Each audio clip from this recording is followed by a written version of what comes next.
Well, good evening, everybody. Welcome to Pam Emmons Smith Arena on the campus of Wittenberg University. I'm Dave Williams, along with Jackson Lightcap, and we've got North Coast Athletic Conference women's basketball tonight. We have the Wittenberg Tigers, coached by Melissa Colby, assisted by Sam McKay. They are 11-4, 4-1 conference play, and they are hosting the Oberlin Yo women. Stephanie Dunmeyer is the coach. The Yo women come in with a record of 12-5 and 3-3 in conference play. And tonight should be a good one, Jackson. A big game for the Tigers as they continue to be on the heels of DePaul. Yeah, absolutely. DePaul still at the top of the NCAC, and then, of course, Wittenberg, though, trailing them 4-1. Their only loss in conference on the season was to that very exact same DePaul team as well. But Wittenberg, this is a team that's been ultimately playing their best basketball as of lately, and we said this as the new year came around. That's when you want to start playing and finding your groove. That's exactly what the Lady Wittenberg Tigers have been able to do. They've played really well over the last couple of games, but remember their last game back on against Ohio Wesleyan back on Saturday, they were up by 14, and they practically lost the lead within the final 4 minutes of the game. So Wittenberg, they've got to stay consistent. They got to play the full 40 minutes of basketball here today. As long as they can do that, this is a team that they can take down. But Oberlin, if Wittenberg does not play a complete game for the full 40 minutes, Oberlin's a team that can come in and upset them. By the way, I apologize. I did not update. Wittenberg's actually 12-4 and 5-1 now in conference play after that big win the other day. So again, big game here tonight, and let's take a look at the starting lineups. First for the Oberlin Yo women, starting at a forward slot is a sophomore, 5'8" from Grove City, Ohio, Ellie Pollock Ballard. She is 5'8". Starting at a guard slot is a senior, 5'6" from Washington D.C., Allison Jefferson. Starting at a guard slot is a sophomore, 5'7" from Denver, Colorado. That is Lily Majolski. And starting at a guard slot is Gina Lombard. She's 5'5" from Newton, Massachusetts. And starting at a guard or wing slot, probably a wing, from Boonesboro, Maryland, is Camille Zinich. And I tell you, it's always interesting to look at the rosters for Oberlin. They have a couple girls from Ohio. Then they have California, North Carolina, Maryland, Pennsylvania, Florida, Massachusetts, Texas, Colorado, another from Massachusetts, and Washington, D.C. Yeah, absolutely. The Oberlin Scouts, they're busy people as well, and being able to pull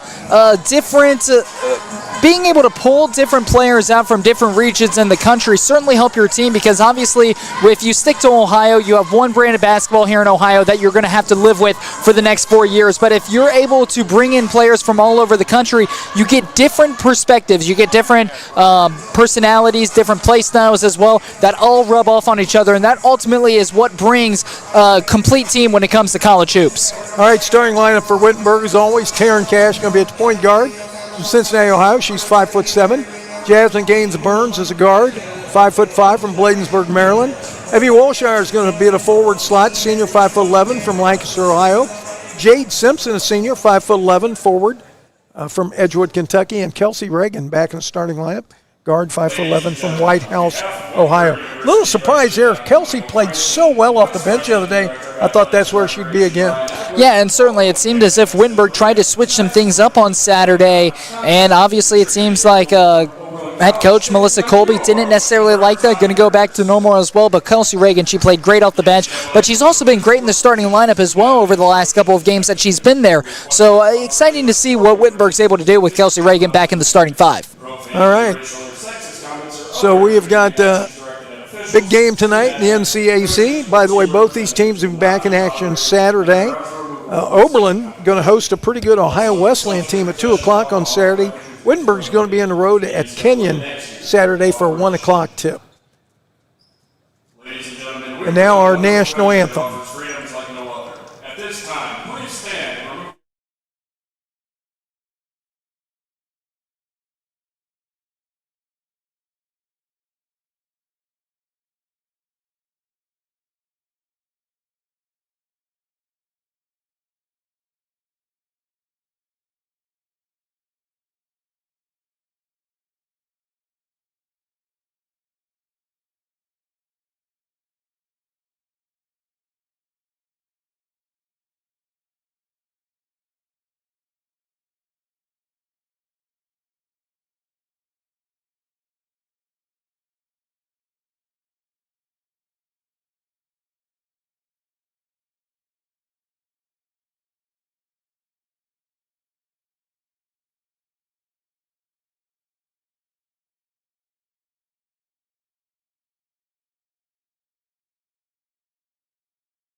The national anthem here at Pam Evans Smith Arena. The hearts are a little heavy here, Pam Evans Smith Arena in Wittenberg this week, as former mayor Warren Copeland, who taught here for many years and was a great fan of the Wittenberg, both the men and women, and he passed away this past weekend, so our hearts go out to his family. Here we go. Ellie Pollock Ballard averages 8.2 points per game. Number 10, Allison Jefferson averages 13.6 points per game.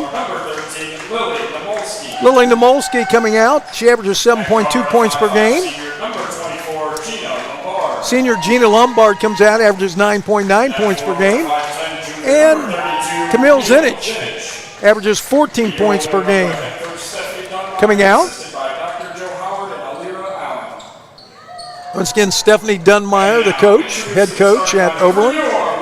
Now Melissa Colby and her Wittenberg Tigers being introduced. Taryn Cash, point guard, averages 6.8 points per game. Taryn, of course, from Cincinnati. Jasmine Gaines Burns being introduced, averages 11.9 points per game from Bladensburg, Maryland. Evie Wolshire from Lancaster averages 5.3 points per game. Jade Simpson from Edgewood, Kentucky, coming averages 8.2 points per game. And from White House, Ohio, Kelsey Reagan averages 6.8 points per game. So we got a good one coming here tonight. Just sit back and relax. The men on the road at Oberlin tonight. We'll try and keep an eye on that score for you, pass along that score every once in a while. They're going to tip off at the same time tonight, Jackson. Yeah, absolutely. Big game for the men's side of things as well. Oberlin on the men's side, a tough team as well. Wittenberg, of course, we always talk about how hard it is to win on the road. So the Wittenberg Tigers, the men's side of things, they're in for a good one tonight against Oberlin. But, Dave, I'm so excited for this one. This one is going to be one of the top games across the NCAC all night long. Obviously, Wittenberg 5-1 in conference play. You have Oberlin, who's 3-3 in conference play, but 12-5 overall. The Yo women, they can come to play for Oberlin. This is going to be a good one. It's going to be a tightly contested game, and it's going to go down to the wire. Allison Jefferson and Jade Simpson going to jump. Wittenberg's going to get the tip. Taryn Cash with the basketball. It was a great weekend for college sports for women with Ohio State, the big upset over Iowa. And boy, I tell you what, Iowa, Caitlin Clark did not disappoint. She scored 45 in that loss. And tomorrow night, LSU plays number 1 South Carolina women's game. So great week for women's sports. Kelsey Reagan shot from right, no good. And rebound, Jade Simpson. Put shot up off the glass, no good. Ball's loose. Jade Simpson knocks it to Kelsey Reagan. That's exactly what Wittenberg has got to do better here in this one. Last Saturday, they didn't rebound the ball great in that first half. So far, off to a fast start. Taryn Cash gets fouled. Going to go to the line. Good sportsmanship there. Gina Lombard helps her up. Gina Lombard picks up the foul. So Taryn Cash going to go to the line for 2, where she shoots 76% from the foul line. Not to mention the fact that Wittenberg, one thing that they're going to have to exploit down in this game is they got to exploit the inside. When you look at Oberlin, they only have one player that is over 6 feet tall. And she's not even over 6 feet tall. She's 6 feet tall exactly on the dot. So this is a smaller guard-heavy team for Oberlin College. You look at Wittenberg, a lot of height, a lot of size down in that post. They're going to have to find a way to rebound. They're going to have to find a way to score inside. That's how Wittenberg wins this basketball game. Taryn Cash hits both free throws, so the Tigers off to a 2-0 lead. With a drive in the lane. Shot put up. Short, Camille Zinich, but a rebound, Allison Jefferson. She hits the deck, and Taryn Cash comes down with a basketball. Ahead to Jasmine Gaines Burns. Jasmine Gaines Burns, back to Taryn Cash. 8:48 left to play in the first quarter. Wittenberg with an early 2-0 lead. Jasmine Gaines Burns looked like she might have got away with the walk, but she drives, puts the ball off the glass, up and in, 4-0. Tigers on top. Beautiful play design there, an option for Jasmine Gainsburn as you had Reagan wide open in the corner. She could have dished it off, but the defense budged towards Reagan, so she drives in, walks in for the easy deuce. Allison Jefferson with the basketball. Stops, pops, 14-footer, no good. Rebound, Jade Simpson. Here come the Tigers. Over to Kelsey Reagan. Kelsey with a dribble. Gives it to Taryn Cash. We played almost 2 minutes here.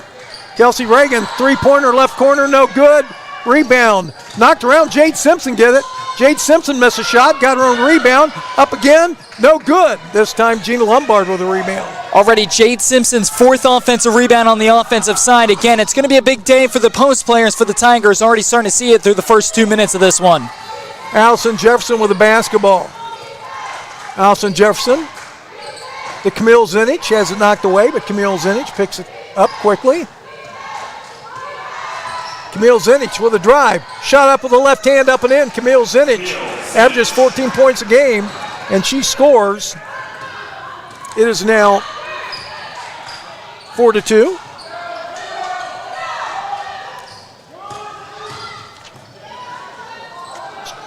Jasmine Gaines-Purge puts up a shot short, got her own rebound, put it up with the left hand, up and in. A lot of offensive rebounds already in this one. Going back to that drive there by Zinich. Zinich, that's one of the best parts of her game is that she's 5'10". She's a post player for Oberlin. You don't necessarily think that she's going to be able to drive that quickly, but remember, she's got some speed with her as well, and she's already showing it as well down on the inside with that and one opportunity. She's taken over in the post, and Oberlin, they're going to look to try to get her going early on in this one. She averages 14 points per game, the most for Oberlin in the on this roster. You get her going early and heated up early, it's only going to serve you better in the long run of this game. She scores, she gets fouled, and she gets the three-point play. Catherine Caesar in the lineup for her. Catherine Caesar, number 40, right down there at the bottom. Sophomore. And it's 6-5, Wittenberg on top by 1. Token press put on by Oberlin. Head to Kelsey Reagan, open for 3. In and out. Rebound comes down to Gina Lombard. Oberlin caught a break there. That was a wide open shot taken by Kelsey Reagan. Reagan, who shoots absolutely terrific from beyond the arc. She shoots, I believe it's 35% from beyond the arc, Dave. So she's going to knock those down the majority of those times. She's missed her first 2, but it's only a matter of time before she gets going. Carly Moore in the lineup for the Wittenberg Tigers. In the lineup, Honora Lee for Oberlin. She is a sophomore, number 15. Taryn Cash with the inbound pass from Evie Wolshire. Taryn Cash, Evie Wolshire. Evie, 3, top of the key, up and in. Evie Wolshire with a 3, and the Tigers up 4, 9-5. Evie Wolfshire, she's a terrific scorer, but it seems like she's been off more games than she's been on, but such a key contributor to this Wittenberg Tigers team. If they can get her going early with the hot hand in this game, she's an X factor for the Tigers. Catherine Caesar with the basketball, back to Gina Lombard. Gina Lombard, still with a dribble, out to Allison Jefferson. She drives, puts a shot up, no good. We have a foul. Allison Jefferson, excuse me, that may be Crystal Montas. I'm sorry. Crystal Montas got fouled. She's going to go the line for 2. McKenna Baker in the lineup for Wittenberg. So Crystal Montas at the line. She is a freshman, averages 4.8 points per game. Crystal Montas first free throw, too strong off the back of the rim. That was a great drive there by Montas. Montas, obviously, when you're on the right side of the glass, you want to finish with your right hand, but with the defender on her right hip, switched to her left hand, was able to throw it up. Because of that switch, it's what was able to draw the foul and send her to the line. Great awareness there by Montas. But she missed both free throws, Crystal Montas. Evie Wolshire open back to Taryn Cash. Looks like they're kind of playing a little bit of a zone and a little band both, little mixture. Open, McKenna Baker for 3, no good. Rebound knocked around. Catherine Caesar gets it, but she steps on the out-of-bounds line. Couldn't quite save the ball in bounds. 5:18 left to play. Back in the lineup, Camille Zinich. She's quite a player, Camille Zinich. Absolutely, Dave. Averaging 14 points per game. She shoots 56% from the field. She's 0 for 1 from beyond the arc, but she's so quick she can get inside in a blink of an eye. And when she's on the inside, she's very hard to stop. She's either going to draw the foul, she's going to go up and nail the deuce. Wittenberg turns the ball over with the basketball. Honor Lee. Oh, Catherine. Tell you what, Catherine Caesar knocked over Evie Wolshire, no call. And that's ultimately just a 9-7. It's one of your typical motion plays, motion offense. That's something that they teach you in basketball. I learned it in 3rd grade, where you have the ball at the point, you get this one out to the wing, then you have somebody posting up down low. It's a 2-pass play, and it should be an easy bucket as it was. Shot was put up and missed. McKenna Baker with the rebound. She dishes off to Taryn Cash, who drives, puts it off the glass with the left hand, and she is fouled. She's going to go to the line for and 1. Back in the lineup for Wittenberg, Jade Simpson. Back in the lineup for Oberlin, Allison Jefferson and Crystal Montas. Gina Lombard going to leave, along with Catherine Caesar. We're going to have our first timeout of the ball game. 11-7. Hey, I wanted to bring something up the other day in our game against Ohio Wesleyan. I made a fact that I was surprised Zaire Miller was in the game late, and I didn't mean it as derogatory towards Zaire, because I think she's going to be a fine player. At the time, Ohio Wesleyan really had a press on, and Wittenberg was having trouble breaking that press, even some of the older players, with Zaire being a freshman player. I guess I was kind of surprised, but I didn't mean that any way derogatory towards her, because I think she's going to be a fine player here at Wittenberg. Yeah, absolutely. And Zaire Miller, she has been a true freshman, and she's been tremendous for the Wittenberg Tigers this season. And the reason why I think that you put her in those situations is, number one, to gain experience, but number two, she's a defensive specialist. She is guard, and you could tell that with that full court press, they were trying to disrupt the guard play. So obviously, by them throwing out there an extra guard and going a guard or two deep into their bench, it makes it easier to break that full court press, because instead of 2 or 3 players that are usually bringing the ball up the floor, they're comfortable with that. Now you have 4 or 5 out there, and it's just harder to break that full court press like that. But Dave, I think you summed it up perfectly. Zaire Miller, she's going to be a tremendous player with the Wittenberg Tigers. Just a freshman. All right, Carly Moore, Jade Simpson, Taryn Cash, McKenna Baker, and Jasmine Gaines Burns out there for Wittenberg. Ellie Pollock-Ballard, Allison Jefferson, Honora Lee, Crystal Montas, and Camille Zinich out there. For Oberlin, the 3-point play is good, old-fashioned 3, and Wittenberg with a 5-point lead at 12-7. Every single game that Wittenberg's offenses erupts, it all starts with Taryn Cash getting the hot hand early. Right now, 3 for 3 from the line, 1 for 1 from the field. She's 5 points already in this game. She's going to be a key factor, the quarterback of the offense for the Wittenberg Tigers. 3-pointer on the way. That was Ellie Pollock-Ballard. No good, though. Carly Moore with the rebound. And McKenna Baker. Back to Taryn Cash. And Wittenberg was in a zone that last time down there. 2-3 zone. The Jasmine Gaines Burns. She's going to drive. Goes up for layup. No good, but she is fouled. She's going to go line for 2. She almost had a chance for a and 1. Jasmine Gaines Burns going to the line where she shoots 59%. Again, I've said all year long she is such a good player. Got to shoot a little better from the foul line. She is too good a shooter to be at 59-60%.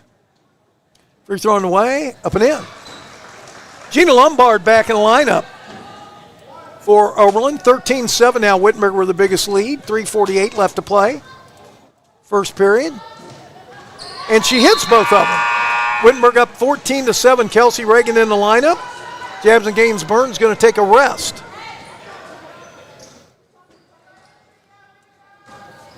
What a serve rest there for Jasmine Gaines Burns. Jasmine Gaines Burns, the junior guard, has really provided a lot of spark for the Wittenberg Tigers this season.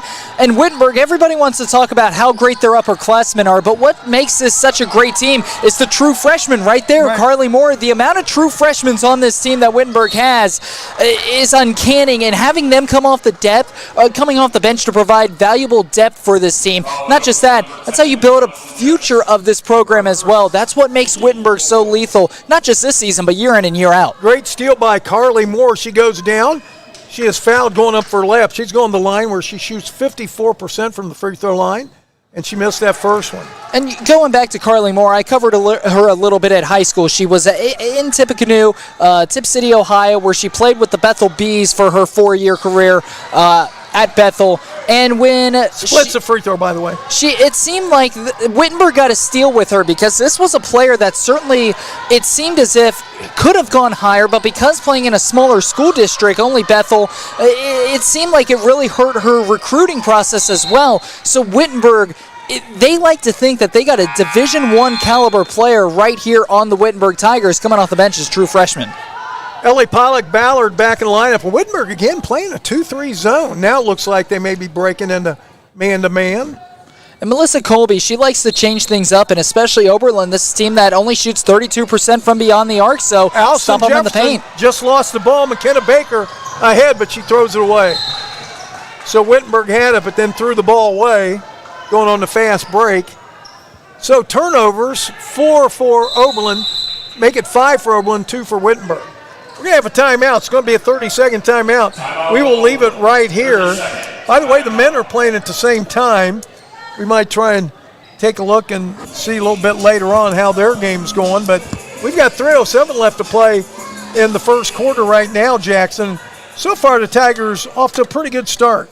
Yeah, absolutely. They're up to 15-7. There's not really much more that you can ask. When you look at the stats, Wittenberg, they've been out-rebounding Oberlin, and it's been apparent down low. 9 total rebounds for Wittenberg, only 4 for Oberlin, and 6 of those rebounds for the Tigers coming offensively.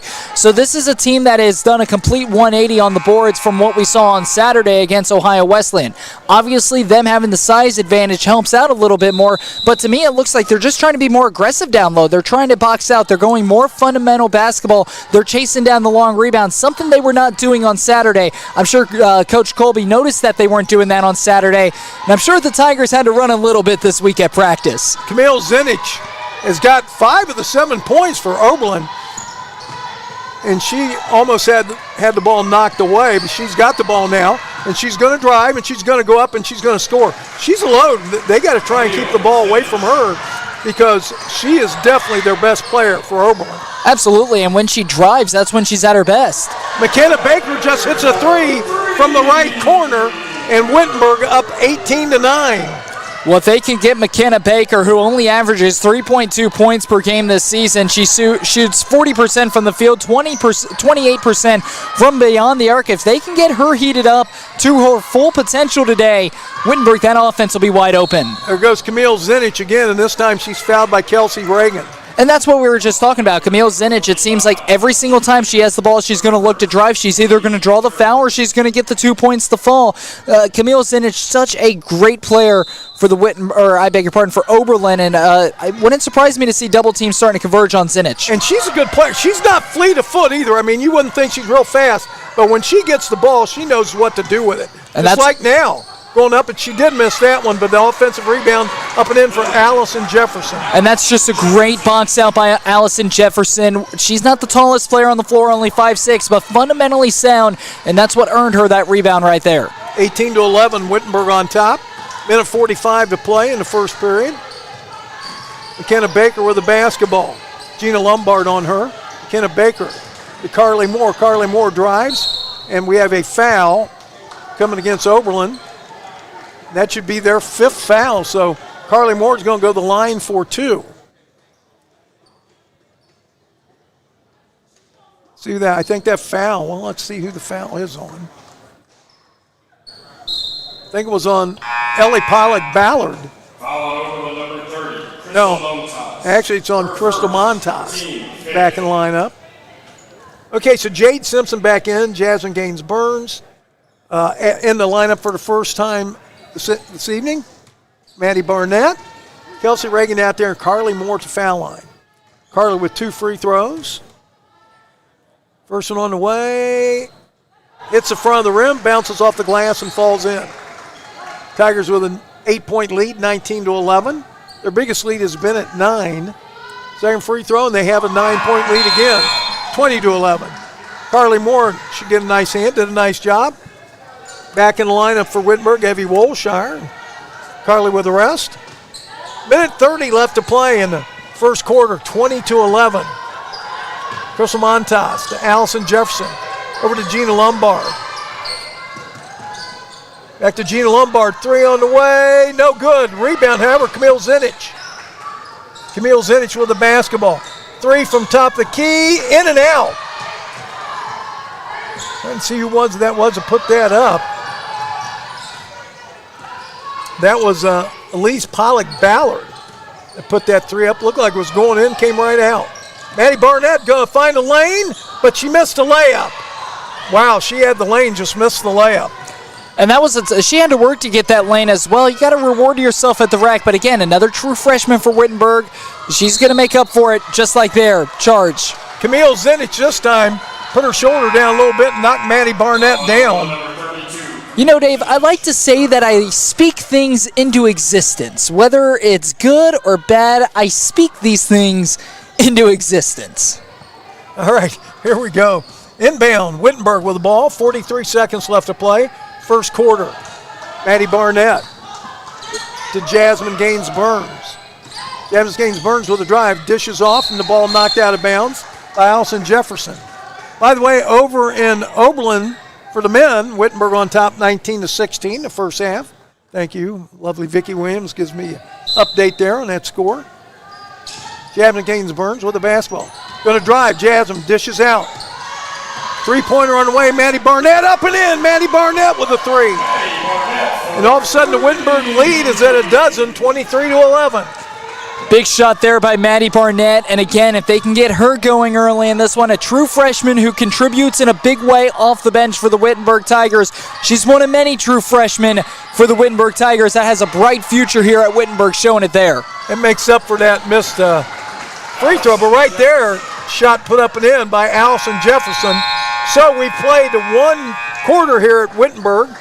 Pam Evans Smith Arena, and your score after one quarter, the Wittenberg Tigers 23 and the Oberlin Yo Women 13. Your thoughts of the first quarter? Yeah, I think Wittenberg, they're winning this one big. They're shooting the ball very well. They're controlling the boards. They're doing everything they need to defensively. But this is also a game that Oberlin is lucky to only be down by 10 because Wittenberg, let's face it, they dominated the entire first quarter. I beg your pardon. They dominated the entire first quarter, and if it wasn't for Camille Zinich, who has 7 of the 13 points for Oberlin, this game would already be wide open for the Tigers to try to start running away with this one. Zinich has got to stay hot, and Oberlin has got to find somebody else to get hot with Camille Zinich. Allison Jefferson with 4 points in that first quarter, and she was a starter, but she didn't get much playing time in that first quarter. Spent a lot of time on the bench. If they can get a 1-2 punch going with Camille Zinich and, say, Allison Jefferson or some other player from Oberlin, this is where Oberlin could start to come back. But if Wittenberg can find a way to close in, keep doing what they're doing defensively, shut down Zinich, this is a Wittenberg Tigers team that if they can continue to shoot the ball well, they can run away with this one. By the way, Wittenberg, again, in the first quarter, they shot 6 of 16, 38%. Oberlin 6 of 12, but the difference in the game, Oberlin 0 for 3 beyond the arc, Wittenberg 3 of 6, and at foul line, Oberlin 1 of 3 and Wittenberg 8 of 9. Wittenberg also has 6 players already on the scoreboard, whereas Oberlin just 3. Oberlin with the basketball, starts second quarter, three-pointer on the way, up and in, Allison Jefferson. 23-16, so the lead, which was at a dozen, now down to 7. Jasmine Gaines-Burns just traveled. And Oberlin's got to find a way to take advantage of this. Again, we talk about taking advantage of empty possessions from the Wittenberg Tigers. They hit a shot at the end of the first quarter. Then they hit a shot as they start with the ball to begin the second quarter. Now they get a chance to really go 3 for 1 here and really start to dig themselves back into this game. By the way, Allison Jefferson hit that three-pointer. She's hitting 18% from beyond the arc on the year. Inside now I think we have a kick ball. I think we're calling a foul. Let's wait and see. Well, maybe it is just a kick ball, but it looked like he held up a number, but maybe he's saying who kicked the ball. Gina Lombard with a basketball. 23-16, Tigers up by 7. Over to Allison Jefferson. She is another one. Good player. She's going to drive, put up a shot. No good, but got her own rebound, goes up and in. So Allison Jefferson now getting hot. And all of a sudden that 12-point lead down to 5. Back the other way, Jasmine Gaines-Burns misses a layup. And Allison Jefferson getting heated up now for Oberlin will take a lot of the stress and pressure off Zinich, and now it's also going to start spreading out the higher caliber defenders for the Wittenberg Tigers as well, because instead of just stopping Zinich, now they have to stop Jefferson as well.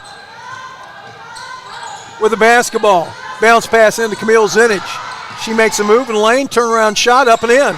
She has a nice touch, and they're on a real roll. I think that's an 11-0 run, because I think Wittenberg was up. Well, no, it wasn't 23-9. It was 23-11. So it's a 9-0 run for Oberlin. They've cut the lead to 23-20. Jabs and Gaines Burns out. Evie Wolshire three, top of the key, up and in. Evie Wolshire's second three of the evening. Tigers back up by half a dozen, 26-20. Beautiful play design there. Obviously, Jasmine Gaines Burns drives inside, draws the defense to her attention, penetrate the middle, work north and south. That's what Wittenberg does best. Get it to the inside, kick it back out. Wolshire right there, wide open, top of the key. Easiest three she'll have. Camille Zinich misses a shot. Nice drive, just didn't fall for her. Evie Wolshire with a rebound. Evie Wolshire over to Maddie Barnett. 7:35 left to play in the first half.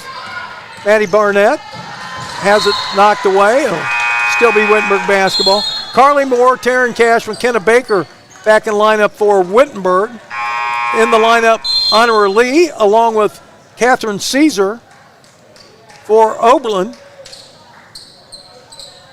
Camille Zinich going to get a rest. Taryn Cash with the basketball. Taryn Cash to McKenna Baker. McKenna Baker over to Carly Moore, going to drive. Shot up with the left hand, up and in. Carly Moore, her best game offensively so far for the Tigers this year, 28-20. Yeah, she provides a big spark off the bench, especially when it comes to scoring. And that's one thing that head coach Colby loves about Carly Moore. She's able to find ways to contribute off the bench. Ellie Pollock-Ballard with a short shot in the lane, up and in, 28-22. Tiger lead at 6. Maddie Barnett with the basketball to Taryn Cash. Bad pass goes out of bounds. Turnover Tigers. For the Tigers, that will be turnover number 4. Tigers holding on to a 6-point lead. 1 point it was 12 points. 28-22. Allison Jefferson with the basketball. She's going to put up a three, long three, no good. Rebound, Taryn Cash. Might have been a heat check there. I think that Oberlin could have gotten a better play call going, but Jefferson, that was a heat check. McKenna Baker, three, no good, short. Rebound comes down to Honora Lee. In the corner, three-pointer put up, in and out by Ellie Pollock-Ballard. So she's had a couple went in and out. And right now it seems like Oberlin, they're trying to get caught up in shooting the three ball to cut into this lead the most, but in reality, you're so early in this game. Drive inside, get it down into the paint, and score the 2 points. That's what they've done best, especially with Zinich down low. They've got to go back to that instead of relying on the three ball. Ball to Carly Moore inside, but she took kind of a wild shot, didn't hit anything but the backboard. Allison Jefferson with a drive. Nice block by Taryn Cash. And I like that idea there by Oberlin. They have the right mindset, getting back into the inside and trying to score down low. Just great defense, excellent defense there by Taryn Cash. Taryn Cash, we've talked about her so many times on the broadcast. It's been incredible. All right. Well, we had some players come in the lineup. Jabs and Gaines Birkin back in the lineup, and Kelsey Reagan. Bounce pass inside. Catherine Caesar. Shot up, no good. Got her own rebound, put it back up and in. They have some players down low, going to be hard to block and get out of the way. If they get the ball down low, they're going to be tough. Taryn Cash over to Carly Moore, and she just got fouled. Didn't mean to, but Honora Lee right there knocked into her. 5:20 left to play in the first half. Camille Zinich back in the lineup for Oberlin. And you have to give props for Oberlin. They were down by as much as 12 points in this one. They've just continued to chip away, and now it's back to a 4-point game. Jasmine Gaines Burns with a basketball. 14 on the shot clock, 5:10 left to play in the first half. Pass right through the hands of Carly Moore, another turnover. Here comes Gina Lombard. Oberlin could get within one on a three. Camille Zinich going to drive. Dishes back out. Three-pointer on the way. No good. I'm surprised Camille Zinich didn't take it herself. There she does, and she scores. She got the offensive rebound. She has a nice touch.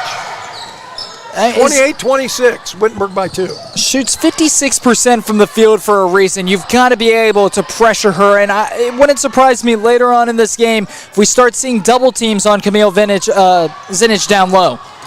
Taryn Cash out to Carly Moore. Shot from beyond the foul line, in and out. Camille Zinich with a rebound. Pass down court. Back to Camille Zinich. She makes a move in the lane. Going to go up. No good. That one's short. Rebound comes down to Wittenberg. I tell you what, she hadn't missed too many of them short. Lily Namalski out there for Oberlin also. 4:05 left to play in the first half. Karen Cash, Kelsey Reagan, open for three. No good, short. Rebound, Jade Simpson. She is fouled right there by Camille Zinich. And the last thing Oberlin wants is her to get in foul trouble. So I think she'll probably be leaving the lineup right now for the rest of the first half. We're going to have a timeout. Oberlin, we've got 3:51 left to play here in half number one. Wittenberg on top, 28-26. We're going to take a break. We'll be back right after this.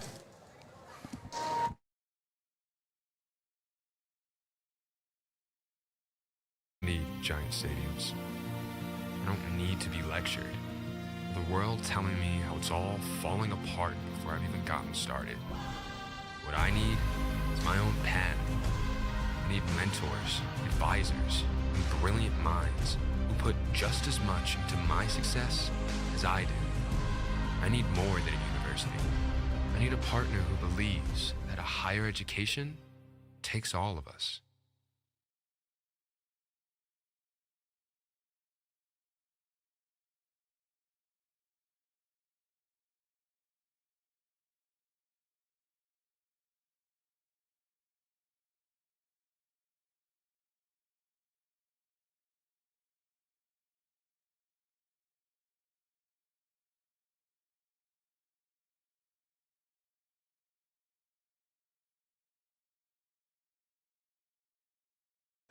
All right, welcome back here to Pam M. Smith Arena.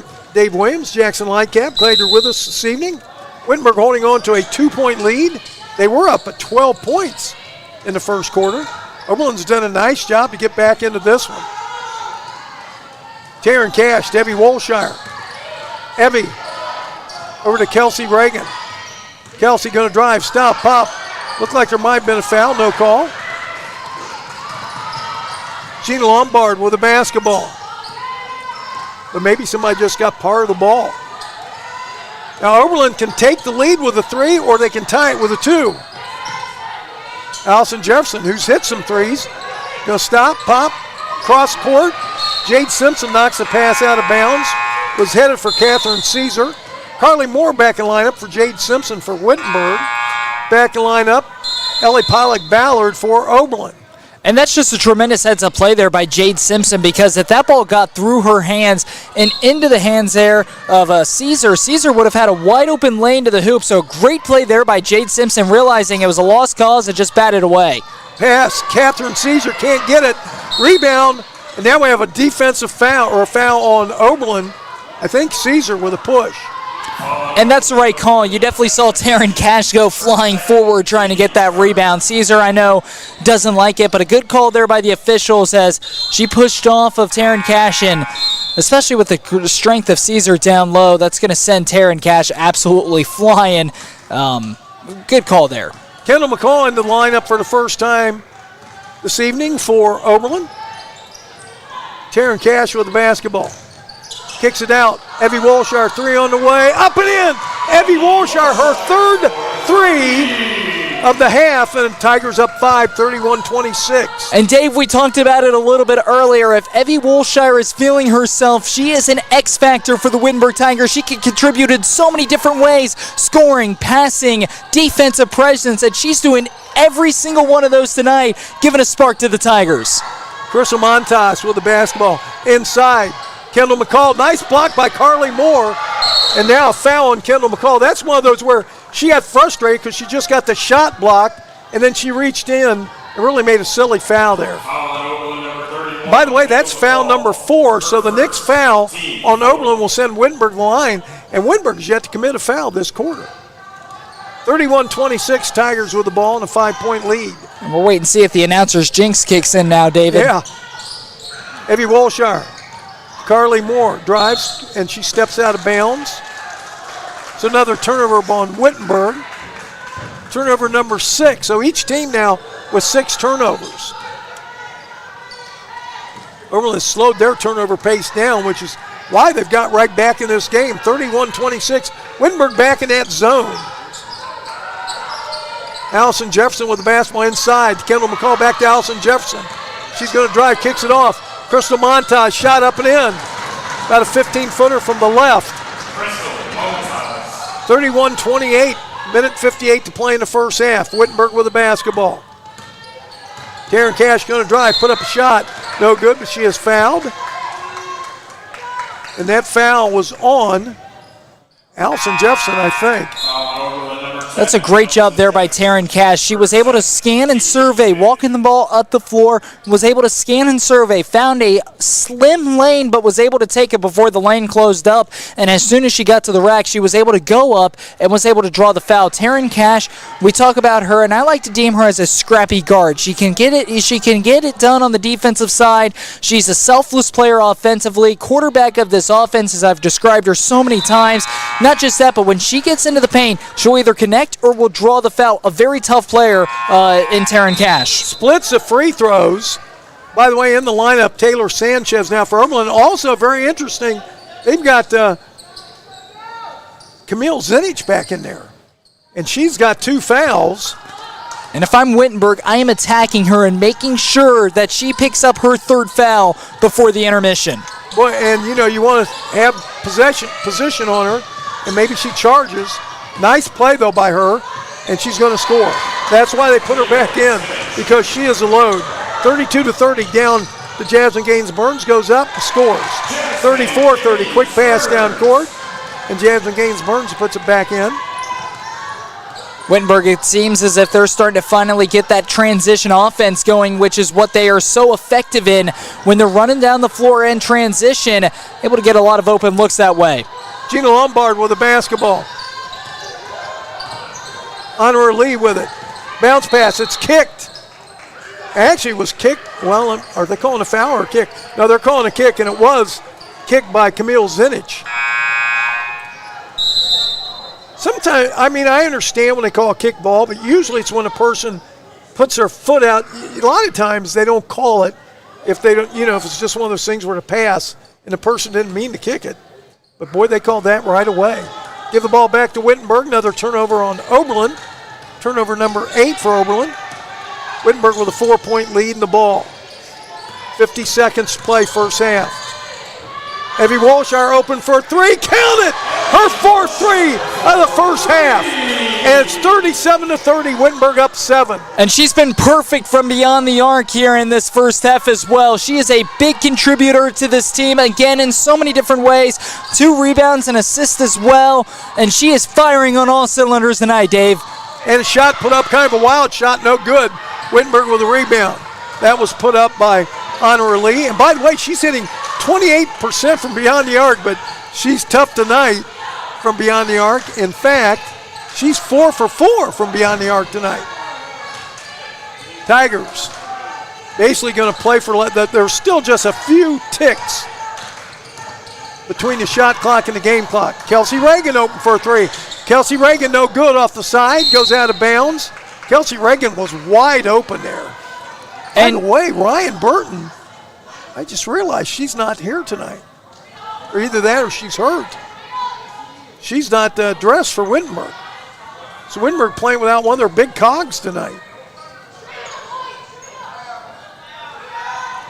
Love that play design there by Coach Melissa Colby. Papa Kelsey Reagan, your best 3-point shooter, up to the top of the keys after Taryn Cash was able to slip the screen from Carly Moore.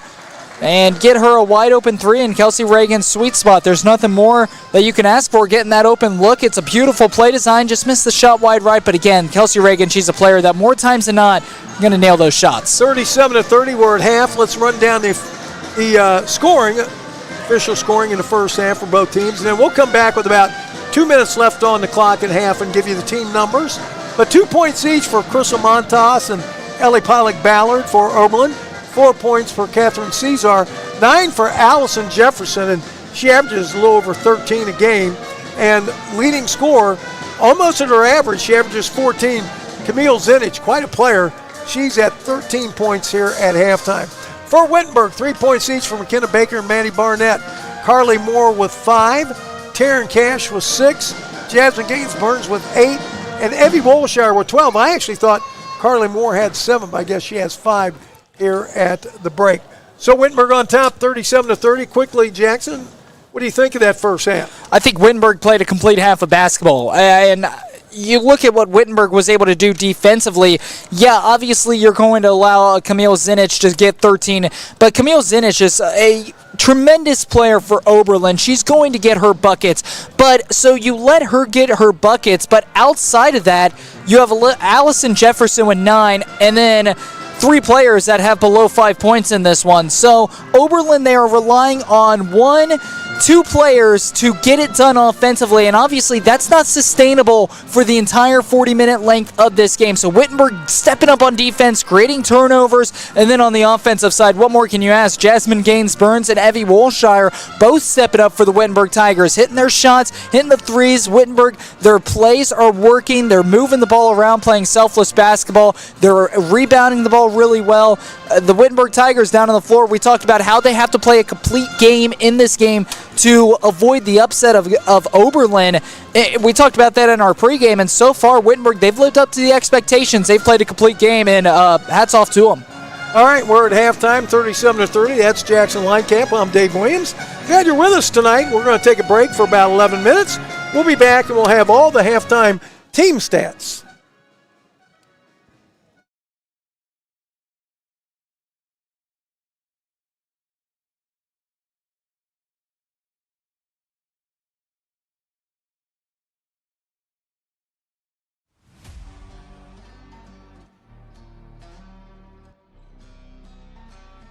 To rise above the competition, generations of Wittenberg Tigers have been encouraged to reach down deep for something more.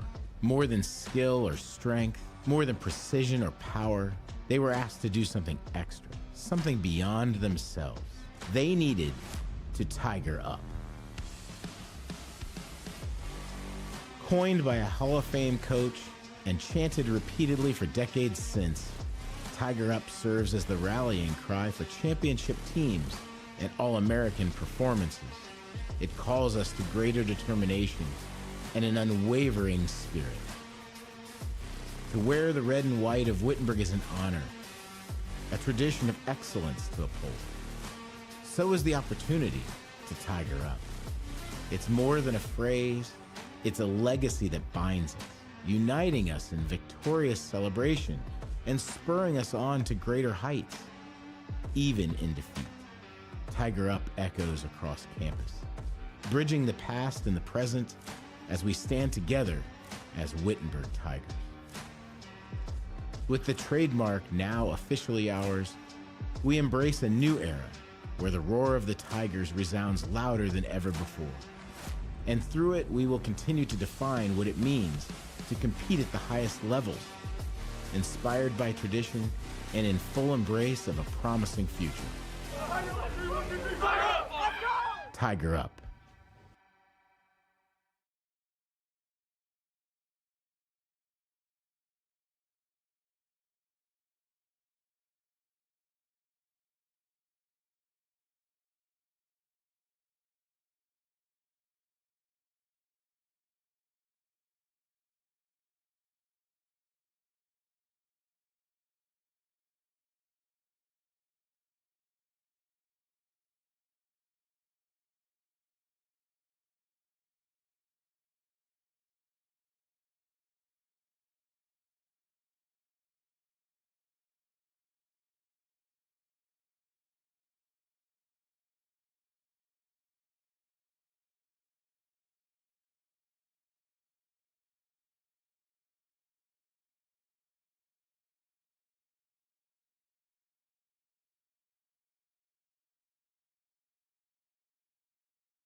Go.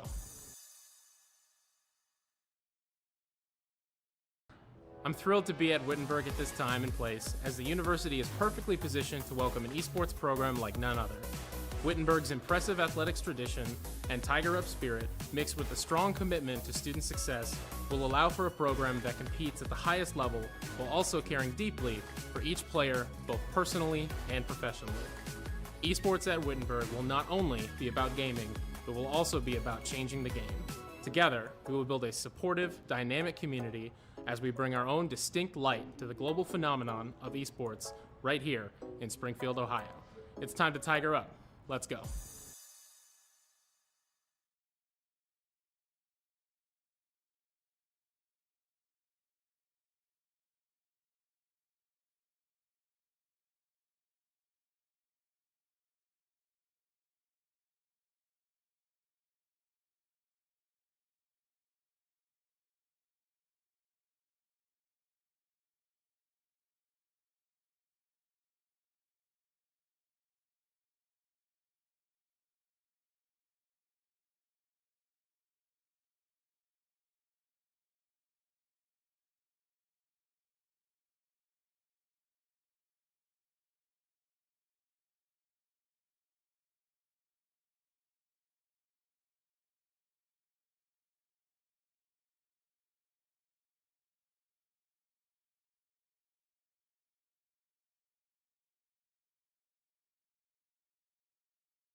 Welcome back here to Pam M. Smith Arena. Wittenberg with a 7-point lead here at halftime. Let's go over the team stats.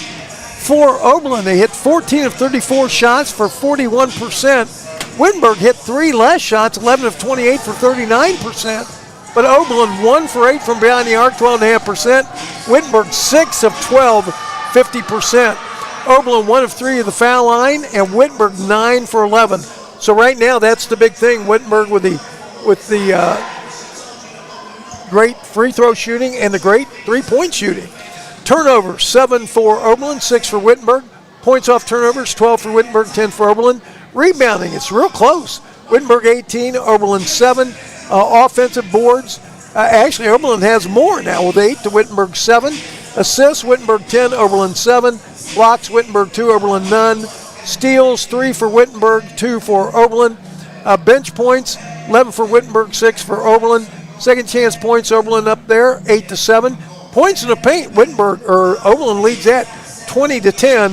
And fast break points, Wittenberg on top, 3 to nothing. So remember, this is a team that Wittenberg had a 12-point lead in the first quarter.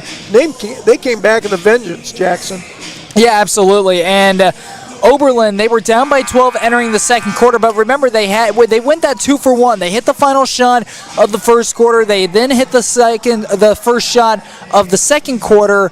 And, kudos to Wittenberg, because Wittenberg was able to answer back. Oberlin had this one back within a one-score game, and Wittenberg was able to go on that nice run towards the end of the first half to pull away and go up by 7. The Wittenberg Tigers, one thing I'd like to see them adjust on a little bit more, 20 points in the paint for Oberlin. Majority of that coming from Zinich down low. Wittenberg, I'd like to see them get a little bit more aggressive in the paint here in the second half, but outside of that, really no complaints for the Wittenberg Tigers. They played a really good first half. Tigers inbound the ball, but now it's stolen by Camille Zinich. Bad pass. Ahead to Allison Jefferson. Nice pass inside, but Wittenberg almost stole it back. In fact, the ball is still loose. Allison Jefferson picks it up. Lombard. Great adjustment there by Wittenberg. First time we see the ball get in the paint for Oberlin, it's swatted away from the Wittenberg Tigers. That's exactly what we need to see of more here in this second half. Camille Zinich with a drive. Nice dish off to Allison Jefferson, and she scores. What a great pass by Camille Zinich. Beautiful pass and beautiful cut there by Jefferson. 37-32. Wittenberg by 5. Taryn Cash with the basketball. By the way, the original starters back in for both teams.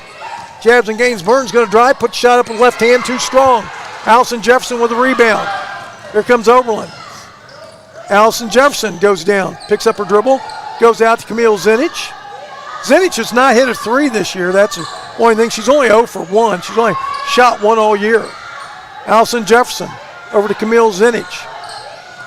Back to Gina Lombard. She going to drive, put up a shot with left hand, in and out. Evie Wolshire with a rebound. Great defense there. It was Kelsey Reagan who was able to close her off. She had a wide open lane, but Reagan took more of a football angle. Obviously on the gridiron, they teach you to take a route at an angle. That's exactly what Reagan did to be able to cut off the defender and force a tough shot there by Lombard. Kelsey Reagan with a wide open three and just misses everything. 37-32, by the way, Ryan Burton. I don't know where she's sick, whether she is not here tonight or whether she's on the bench. She might be on the bench. And I believe that is her I think that on is the bench. Her. Yeah, I do too. But she's not dressed. Yeah, she might be under the weather. Big part of their team. She's a leading scorer. Allison Jefferson with a drive in the lane. Stops, pops, short shot up and in. Wittenberg lead to 3, 37-34. Allison Jefferson, Camille Zinich, these two can keep Oberlin in the game. Just those two players. Jasmine Gaines-Burns over to Evie Wolshire. 3 on the way, no good this time. Rebound, Gina Lombard gets it from Jade Simpson. Ahead. Camille Pollock-Ballard, open for a 3 on the way, no good. Rebound. Gina Lombard open for a 3, up and in. Gina Lombard, we're all tied. 37-37, so a 7-0 run for Oberlin to start the second half. Wittenberg's okay. There's no panic. The timeout called here by Coach Melissa Colby, but at the end of the day, yes, they're on a 7-0 run, but no panic right now for the Wittenberg Tigers because Wittenberg, this is a team that has been very, very, very good at answering back, if that makes sense. There's been multiple points this season where their opponents will go on a run, Wittenberg will face adversity, they handle it well, and they're able to answer back. So a great timeout here called by head coach Melissa Colby to tell her team, hey, we're okay, it's okay, stay calm. They're on a 7-0 run. Our run is coming. And you talked about as much as Allison Jefferson, Camille Zinich keeping the team in the game, it's going to be tough for just those two to beat Wittenberg, but they need some scoring, and just right there, Gina Lombard, she's got her first points of the game, but it's a big one with that three-pointer. And Camille Zinich and Allison Jefferson combining right now for 26 total points. The rest of the team, 11. Is that truly going to be sustainable for Oberlin and for the young women? Is this really going to be sustainable for Allison Jefferson and Camille Zinich? Oberlin, they need to find somebody else to step into that third leading scorer role. That's a good sign from Lombard, but Wittenberg, keep pressuring the defense. Obviously, let them get their points where they're going to get it. It's basketball. They're going to score, but if they can limit the rest of the offense, that's how Wittenberg's going to win this game. Jasmine Gaines-Burns open for a 3, no good, got her own rebound. Followed up, good job to follow it up. Evie Wolshire, who's 4 for 5 from beyond the arc, to Taryn Cash. Great fundamental basketball there by Jasmine Gaines-Burns. Exactly one of the first things you're taught when you play basketball. Jasmine Gaines-Burns drives, puts shot up and in. Wittenberg back on top, 39-37. Those possessions like that are exactly why every kid watching at home, follow your shots. Don't run to the other side of the floor. Follow your shots and get the second chance opportunities. Gina Lombard, 3, no good. Rebound Jefferson, no good. Rebound loose on the floor.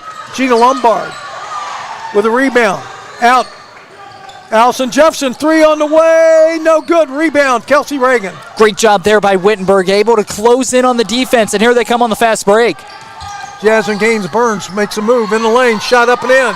Jasmine Gaines-Burns, points number 11 and 12. And the Tigers back up 4, 41-37. There's been one tie in the ball game. Oberlin has never had the lead. Still a long way to go in this one, though. In the corner, three-pointer put up, no good. And then we have a foul on Ellie Pollock-Ballard. That was Lily Namalski put that 3 up from the corner. Foul on Oberlin, number 1, Ellie Pollock-Ballard. Jade Simpson in the lineup for Evie Wolshire. Back in the lineup, Honor Lee for Oberlin. Jade Simpson inbound, 41-37. So Oberlin scored the first 7 points of the third quarter. Wittenberg now on a 4-0 run of their own. Jasmine Gaines-Burns to Jade Simpson. Back to Jasmine Gaines-Burns.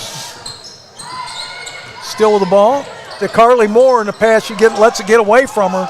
Turnover for Wittenberg. Got to be stronger with the ball in the paint with that. Drive.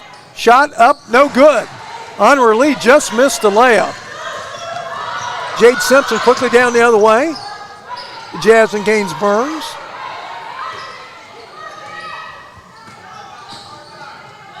Over to Taryn Cash.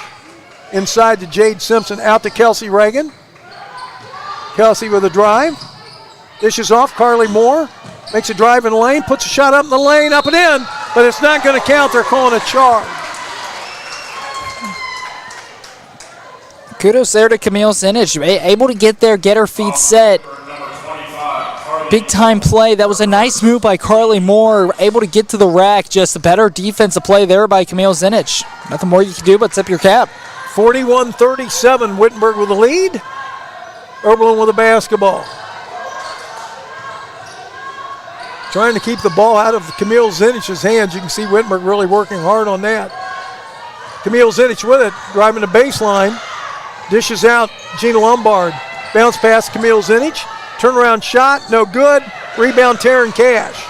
Good play by Taryn Cash ahead to Jasmine Gaines-Burns. Stop, pop, short shot, no good. Rebound Gina Lombard. 4:33 left to play. Third quarter. Allison Jefferson in. Shot, no good, but she's fouled by Kelsey Reagan. Allison Jefferson going to go to the line for 2 free throws. She is a 77% free throw shooter. Back in the lineup, Catherine Caesar for Oberlin. We're going to have a timeout. It's going to be a full timeout. We're going to take a break. Wittenberg on top, 41-37. We've got 4:29 left to play here in the third quarter. We'll be back after this. I don't need giant stadiums. I don't need to be lectured. The world telling me how it's all falling apart before I've even gotten started. What I need is my own pen. I need mentors, advisors, and brilliant minds who put just as much into my success as I did. I need more than a university. I need a partner who believes that a higher education takes all of us.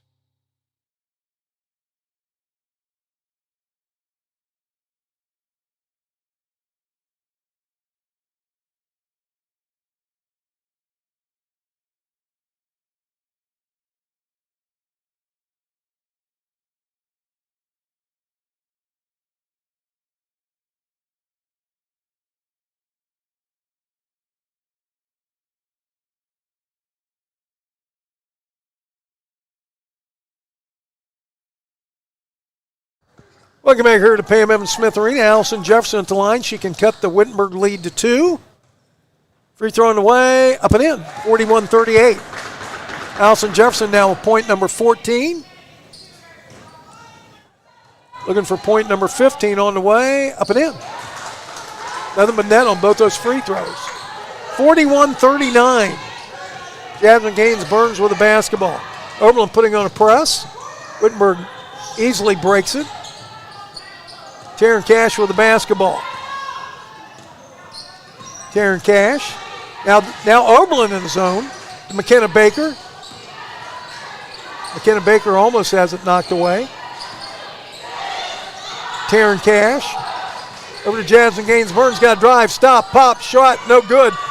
Shot put up. No good. Shot clock violation. The shot did not hit the rim. Wittenberg got the rebound before they could get the shot up. Oberlin, it seems like they're wanting to play a risky game right now because what is Wittenberg's strength? Breaking the full court press, and they have such great guard play, and they can shoot so well that Wittenberg, that's one of their strong suits is breaking that full court press. So Oberlin trying to go to this, trying to force more turnovers, could hurt them in the long run. Gina Lombard can put them ahead with this. No good.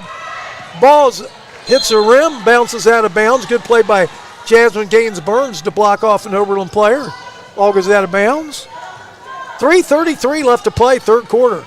Wittenberg holding on to a slim 2-point lead. Their biggest lead today has been 12. Taryn Cash with the basketball. Drive. Shot up off the glass. No good. Rebound Catherine Caesar. to Gina Lombard. Ahead to Allison Jefferson. Allison Jefferson. Over to Gina Lombard. Gina Lombard. Over to Crystal Montas. Gina Lombard, 3 on the way, no good. Rebound, Jade Simpson. So they've had 2 shots the last 2 times down to take the lead. Jasmine Gaines-Burns to Carly Moore. Carly Moore, reverse layup, no good. Rebound, Crystal Montas. Carly Moore, that's a shot that I'm comfortable with her taking. She's going to make that more times than not, but a great defensive play there by Moore, stepping in, closing the gap. Honor Lee took kind of a wild shot. Play to Jade Simpson. Her shot's blocked out of bounds.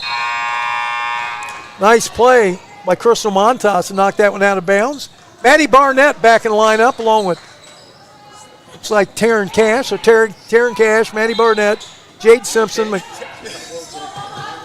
McKenna Baker, and Carly Moore out there. Taryn Cash with the basketball. We're out of that zone now, Oberlin. Pass into Jade Simpson, shot no good, got her own rebound, goes up again, missed it again. Rebound Carly Moore. Her shot with left hand, again no good. So Wittenberg had 3 cracks there, all very close and couldn't get any shot to drop. Camille Zinich, shot up and in, ties it, 41-41. Camille Zinich points 14 and 15. McKenna Baker, 3 on the way, no good.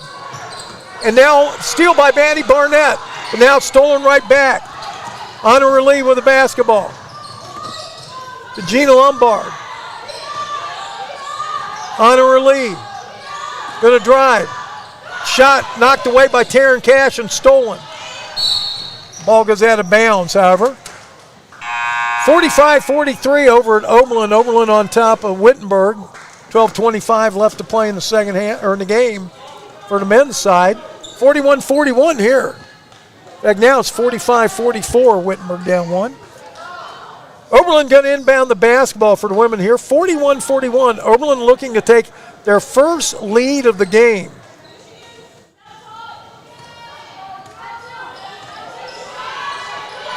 Honor Lee with the basketball. Crystal Montas. You know they want to get it Camille Zinich. 3-pointer put up, no good, but we have a shot clock violation. That was put up by Ellie Pollock-Ballard. Shot clock was run down. They did not get the shot off in time. So each team now with a shot clock violation in this quarter. And now we may have to look at the clock. I don't know. The officials coming over? Yeah, Dave, the officials, they should put some time up on the clock. They put an extra 5 seconds. Clock just ran a little bit too long after that shot clock violation. Dave, going back to Wittenberg. Right now, tie game, 75 seconds left in the third quarter. Believe it or not, this may sound crazy, but this game is going to come down to Kelsey Reagan. Can Kelsey Reagan get hot? 0 for 7 from the field. There's a 3-pointer by Kelsey Reagan, no good. Rebound Carly Moore. Carly Moore to Kelsey Reagan. If she can get hot, she's going to be the difference maker for the Tigers in this fourth quarter, and she only needs to see one go in. Once she gets one to go in, they're going to start falling in bunches. Maddie Barnett layup, no good.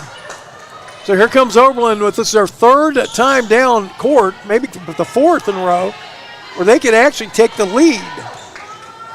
38 seconds to play, 17 on the shot clock. Pass inside to Catherine Caesar, no good. Shot was in close, but partially blocked. Wittenberg with the basketball. Shot clock is off. So Wittenberg should keep this ball and take the last shot of the quarter, at least shoot it late enough that they cannot get the ball and get down court and get a shot off. It will be Oberlin ball to start the fourth quarter right now. Maddie Barnett goes in, layup, no good.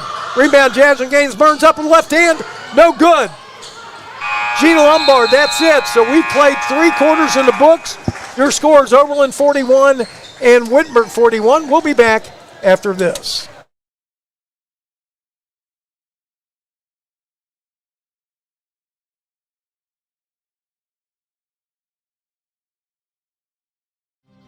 I don't need giant stadiums.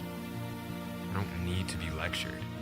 The world telling me how it's all falling apart before I've even gotten started. What I need is my own pen.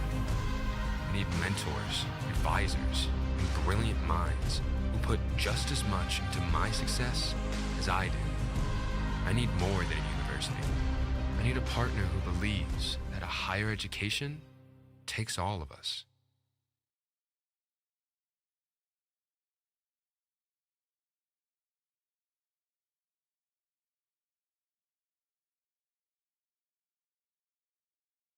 Welcome back to Pam Evans Smith Arena. I'm Dave Williams along with Jackson Lightcap, and we have got 10 minutes left in this one, and you can't get any tighter than what it is right now, Jackson. 41-41. By the way, over on the men's side, over in Oberlin with a little over 11 minutes left, Oberlin on top of Wittenberg, 48, make it 49-44 now.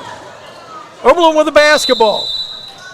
Inbounding, Crystal Montas, Gina Lombard, Camille Zinich out there. Elise Pollock-Ballard, and also Honora Lee out there. Honora Lee with the basketball. Crystal Montas and Gina Lombard. Gina Lombard.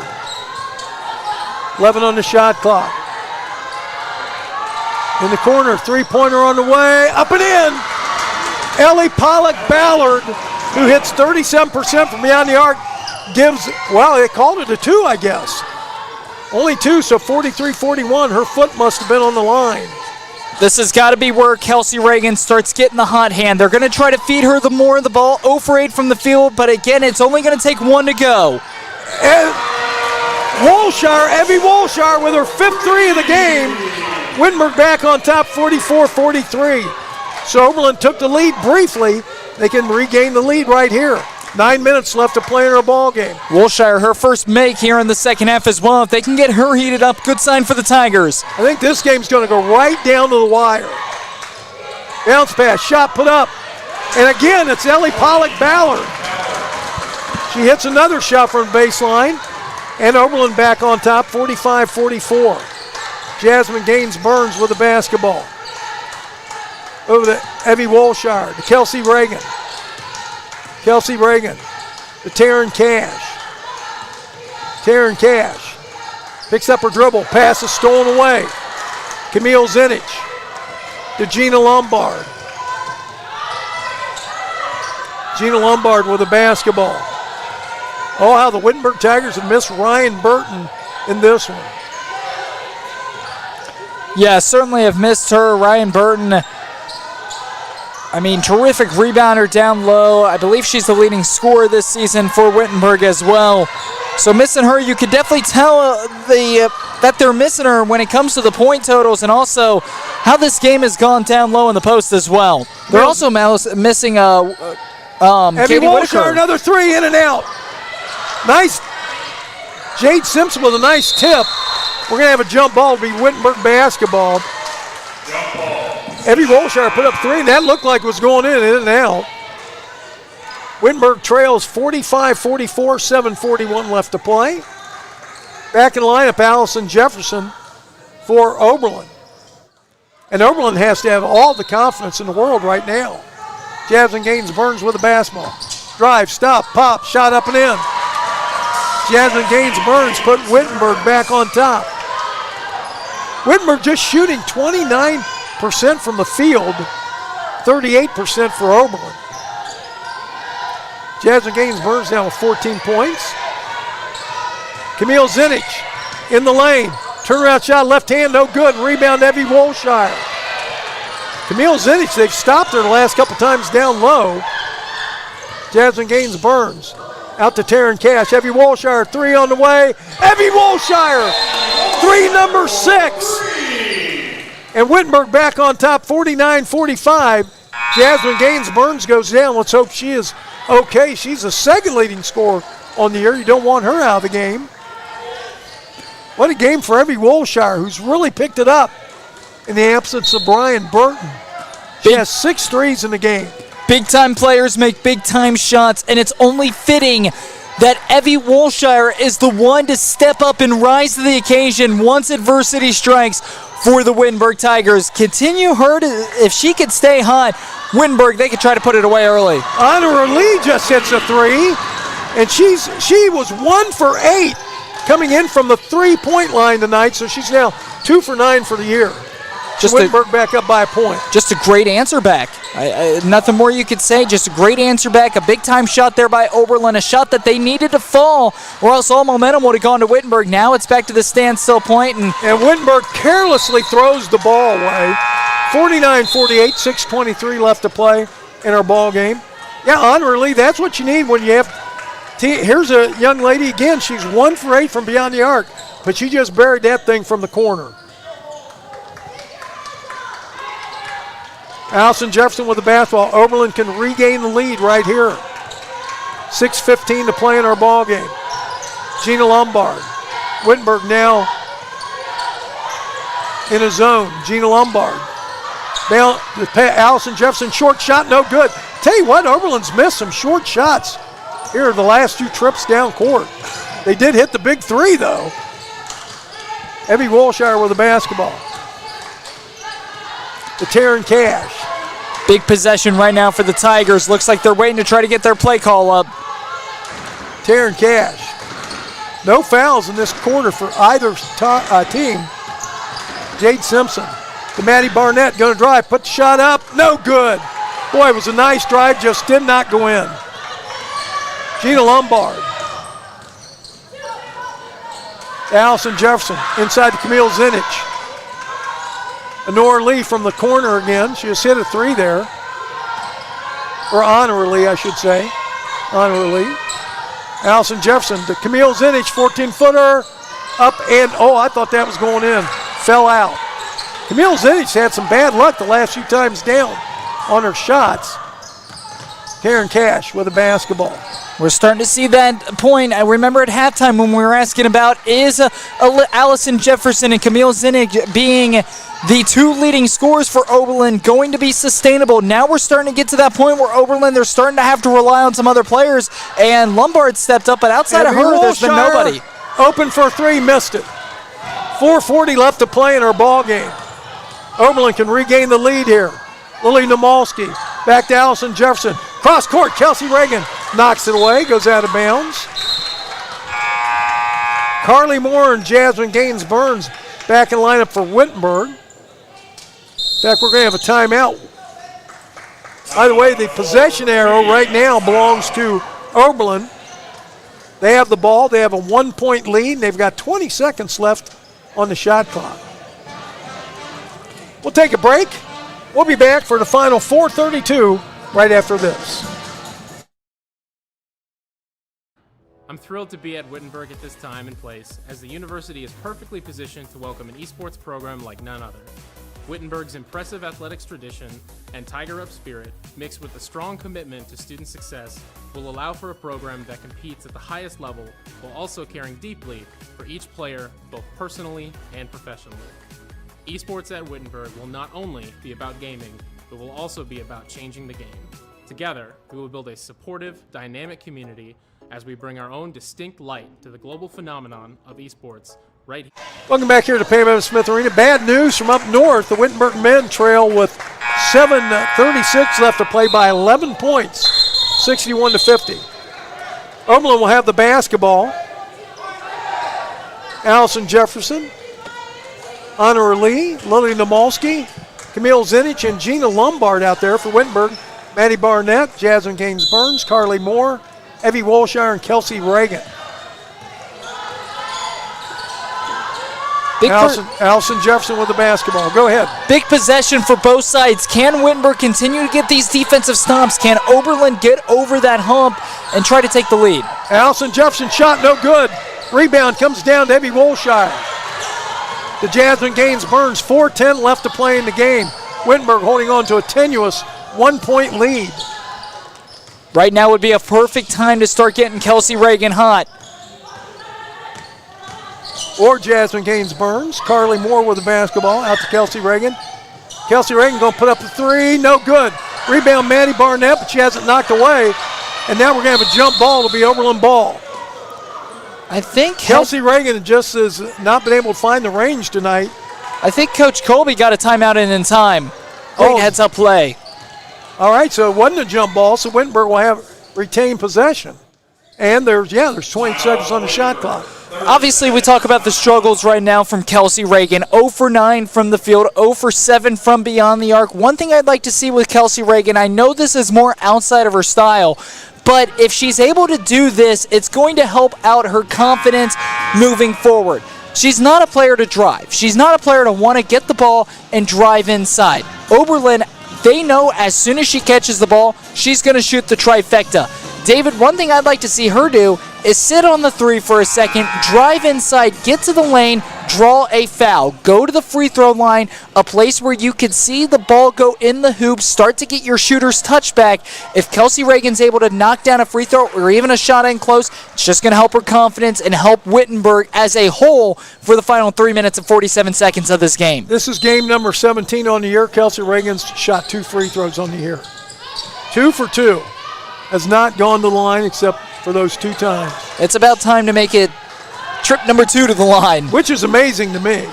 And that just goes Kelsey to show Reagan you. open 3, up and in. You talked about it, there we go. Needed that by Kelsey Reagan. And Wittenberg back up by 4. Now you don't want to let them get 3, so you want to chase them off the line. Gina Lombard with a basketball. Inside to Camille Zinich. Shot from the foul line, up and in.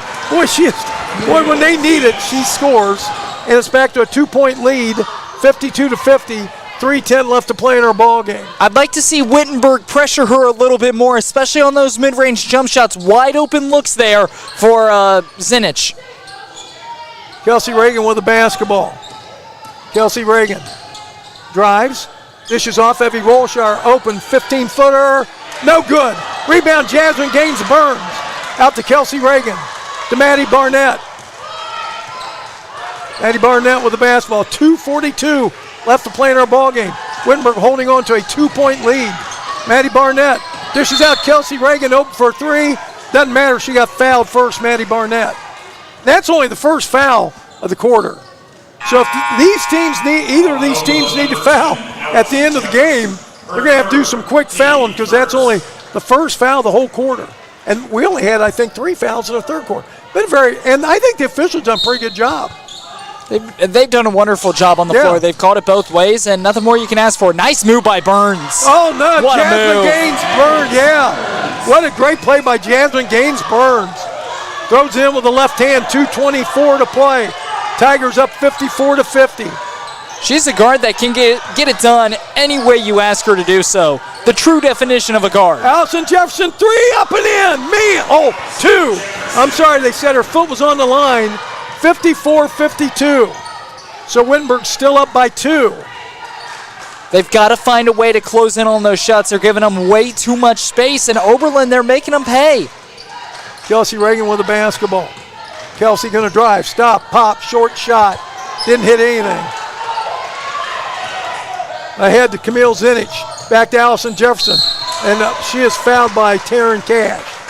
So Jefferson, who's really great free throw shooter, 77%. 2 for 2 tonight. By the way, she has 7 rebounds along with Camille Zinich. 8 rebounds tonight for Gina Lombard, the guard. For Wittenberg, Evie Wolshire has 11 rebounds, go with her 18 points.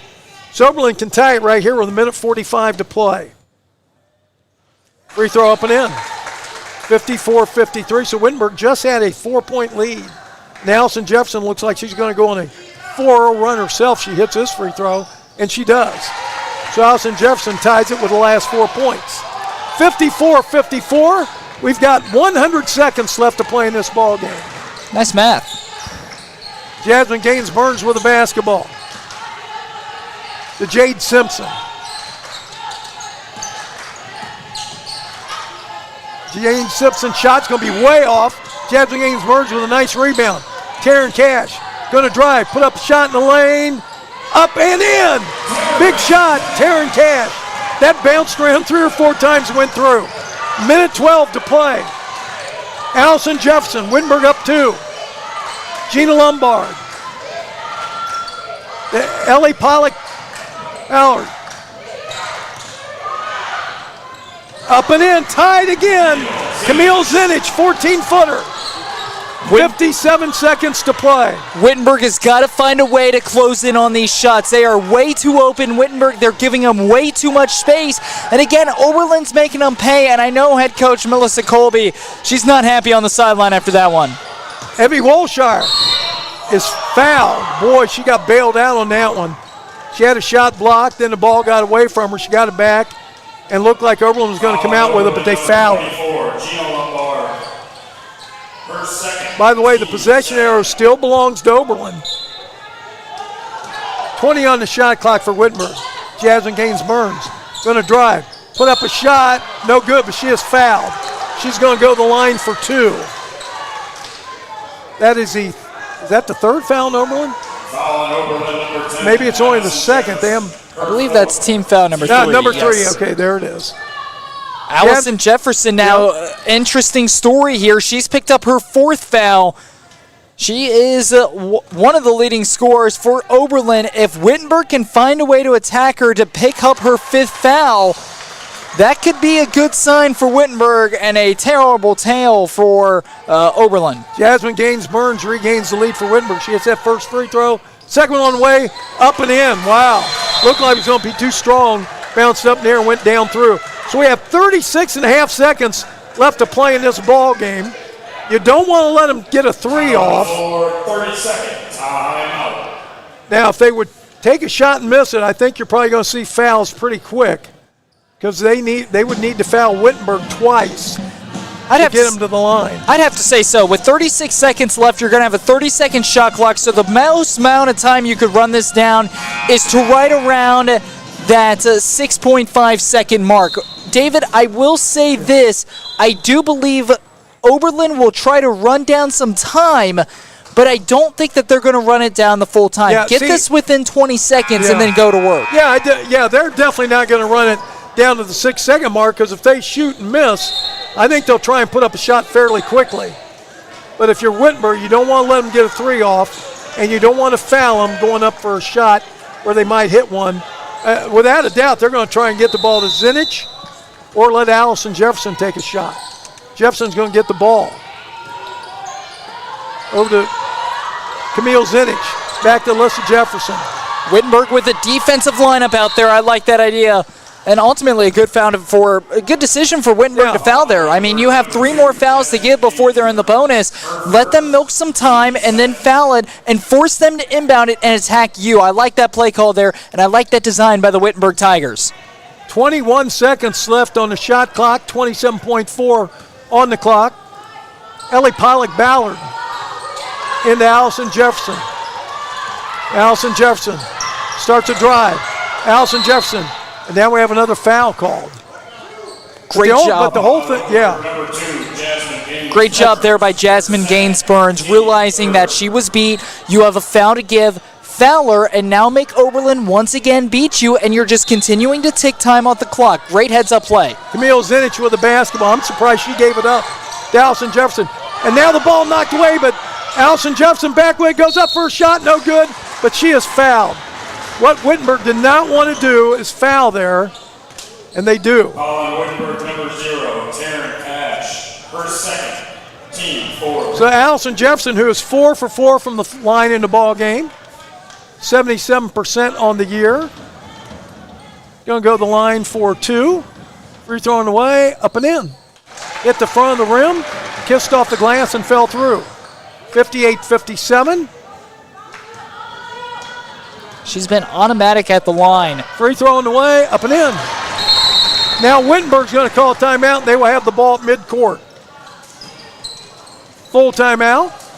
We'll keep it right here. If you're Wittenberg, you don't want to shoot a 2-cent. Now, also, if you're Oberlin, you want to do the same thing Wittenberg did.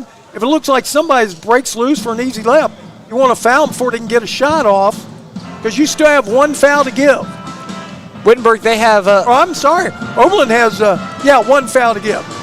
And, Wittenberg, what I'd like to see them draw up right now is I'd like to see them draw up a shot and an option play. Draw up a couple of picks on the inbound, get the ball into the hands of Taryn Cash at the top of the key, let the time milk down, have her penetrate the middle, and have somebody else, more than likely Jade Simpson, wide open down low. If you can have Taryn Cash, because she's been so effective at doing it all season long, have her penetrate and drive right down the middle, and once she gets to one block, when the defense collapses, give it underneath to Jade Simpson, but also put your best shooter in this game, Evie Wolshire, on the outside as well. So if Jade Simpson is close up, kick it out to Wolshire in the corner and go for the win.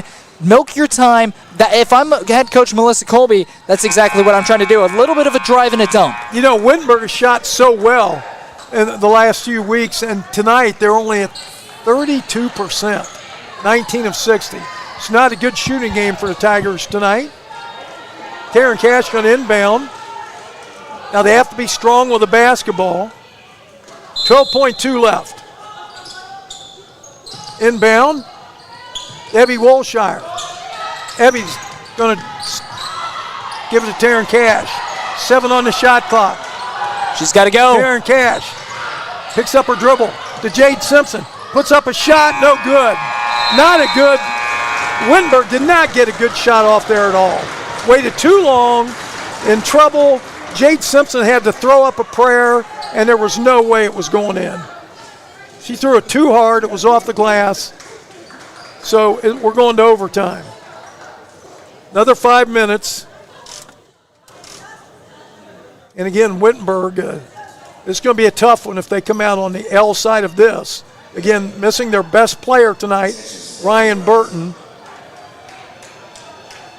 Coming back in the lineup, Crystal Montaz for Oberlin.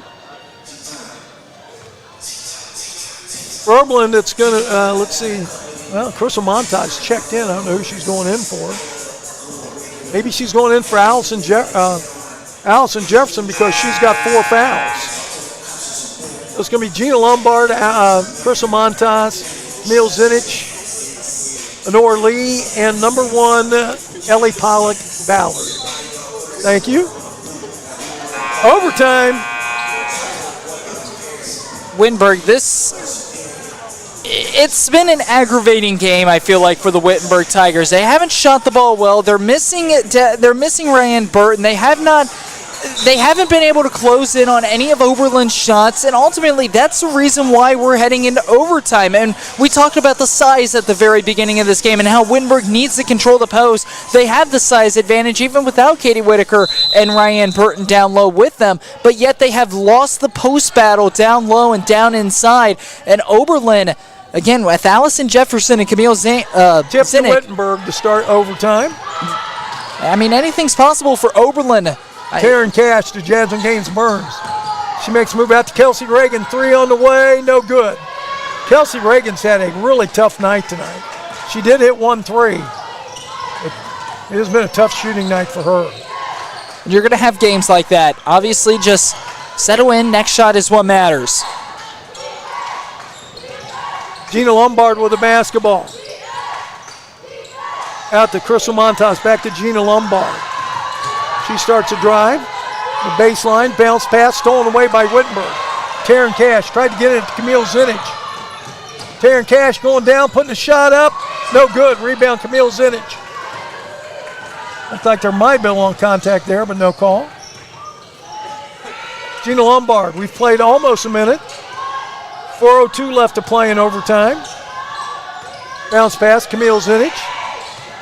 Camille Zinich makes a move in the lane, turnaround shot, short. Rebound, Evie Wolshire. Great job there by Wolshire. We talk about closing in on your defender, getting a hand in the face, and contesting the shot, exactly what Wolshire did. Kelsey Reagan, 3 again, missed. Rebound, Jade Simpson. Kelsey Reagan's wide open, just hasn't found the range except for one time tonight. Evie Wolshire. She's getting closer and closer. Nice dish off to Jade Simpson. Looked like she might have traveled. Looked like she might have went up and down, but no call. Wittenberg might have got away with one there. Jade Simpson off the glass, up and in. Wittenberg back on top. Ellie Pollock Ballard kind of turned her ankle. Let's hope she's okay. Don't want to see any of these young ladies get hurt. She's played a nice game tonight. Ellie Pollock Ballard with 6 points. Allison Jefferson back in the lineup. 3:21 left to play.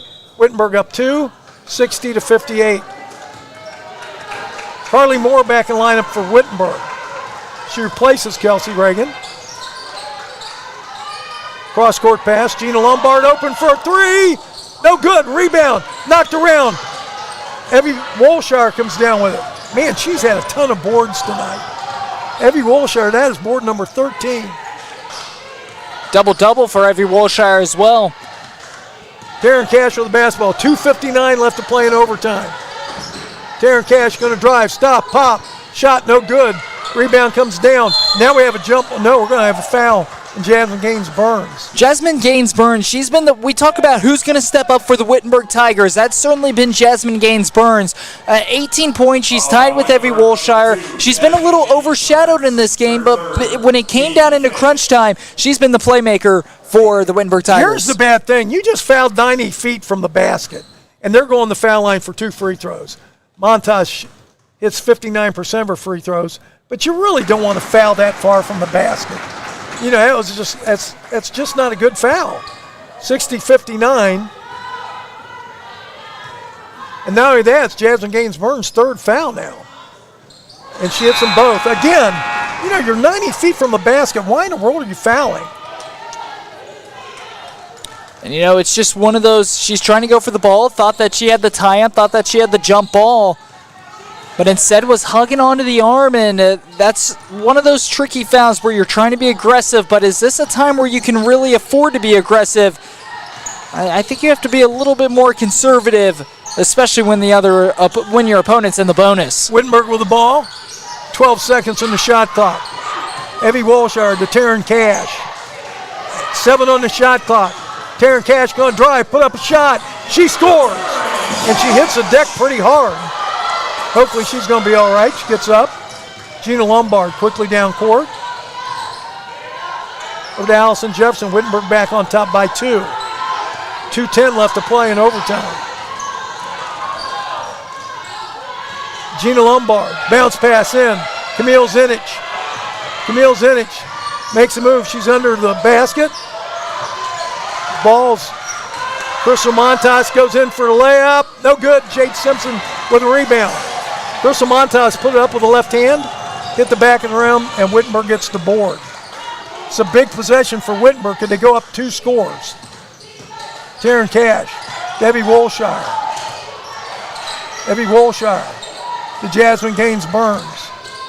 Jasmine Gaines-Burns is fouled, puts up a shot, no good. She's going to go to the line. Jasmine Gaines-Burns tonight. Foul on Oberlin, number 32. Doing a pretty good job from the foul line. 62-60, Wittenberg on top. 91 seconds left to play. Wittenberg desperately trying to hold on to this win. Or hold on and get the win, I should say. Free throw up and in. Jasmine Gaines-Burns. 63-60. Free throw here gives them a 2-possession lead. Plenty of time left in this ball game. In and out. Wow, that was halfway down and came out. That could be costly. Remember, Dave, games are won and lost at the free throw line. You have got to find a way to cash in on any opportunity you have when it comes to free throws, especially in crunch time. We'll see if Oberlin can take advantage of it. That was just in and out. Bounce pass. Camille Zinich. Step back. Shot. Short. And out of bounds. Oberlin. Boy, Camille Zinich is usually money when she's that close with that step back, but that was 2 feet short. And the difference from Camille Zinich in this in overtime compared to the rest of the game is Wittenberg, they're finally getting their defense there and putting a hand in the face of Zinich to contest the shot. It's a contested shot, and Zinich isn't connected. Taryn Cash drives, scores, and it's an and 1 with 1 minute left to play. Taryn Cash has certainly taken over this game, and she's had a silent now 10 points in this one. A chance for point number 11, but you look at what she's done the last couple possessions, and again, she is the junior leader of this team, one of the upperclassmen. She's the leader of the team, the quarterback of the team. Beg your pardon, she's now at 12 points, a chance to make it 13, and although it's been a silent 13, she stepped up when it matters, and that's exactly what you expect from your leader of your team. And she just hit the free throw. Wittenberg up 6. 3-pointer no good. Wittenberg with a rebound. Kind of a rush 3-pointer by Lily Namalski. And now Wittenberg just got to let them foul him. They're chasing her ahead to Kelsey Reagan. Kelsey Reagan going to go to the line for the second time this year. As there's a foul called. 40 and a half seconds left to play. Wittenberg leading 66-60. It has not been easy tonight for Wittenberg. They had that 12-point lead in the first quarter. They were up 10 at the end of the first quarter. But boy, Oberlin has really gave them a great game tonight. Kelsey Reagan misses a free throw. Man, she is, again, too good a shooter. That's her first free throw miss this year, but that's only her third free throw taken. She's 3 for 4 now. She hits that one. Wittenberg up by 7. And seeing that second one go in, we'll wait and see if that could spark Kelsey Reagan now with 4 points. She finally sees one, goes in the bucket. She has not shot well, but again, shooters are going to shoot, and if you can continue to shoot and get one to fall, it's going to help your confidence. Here is the most important thing for Wittenberg with 40 and a half seconds left. You cannot foul. If they score, they score. But you do not want to foul and let them score with the clock off. Absolutely. The best way when you're down by this much, with 40 seconds left in overtime, the best way to come back is at the free throw line. Oberlin, they're going to look to try to score at the free throw line. You have to draw the foul. Wittenberg, stay passive-aggressive here. Stay with your same aggressiveness and your defensive approach from this overtime period, but obviously tone back a little bit. No fouls, and do not let Oberlin score if the clock is not running. Absolutely. Of course, they'll have the ball at the midcourt line as they call timeout. I love this rule. I love the way the teams can advance to midcourt. Here we go. Gina Lombard inbound. And if they shoot a three, let them shoot the three. Don't try and block it. Just let them shoot the three. Now, don't foul her. All right, Allison Jefferson scores on the layup. Wittenberg calls a timeout. 35 seconds to play. Wittenberg up 5. Now, the thing for Wittenberg is you've got to hit your free throws. And you've got to be strong with the basketball. You can't let them steal the ball. Wittenberg, they've turned over the ball 13 times in this one, and that's certainly been a difference maker in this one. And then, of course, at the free throw line, 14 of 18 for the Wittenberg Tigers, shooting 78% on the day. When you look at Wittenberg, they've shot well at the line, but they've also turned over the ball quite a bit. They've had inbound struggles this season, but great teams are able to overcome this adversity that they are going to face right now. This has been an adversified game for the Wittenberg Tigers, and without Katie Whitaker and Ryan Burton on the floor for them, they've certainly struggled.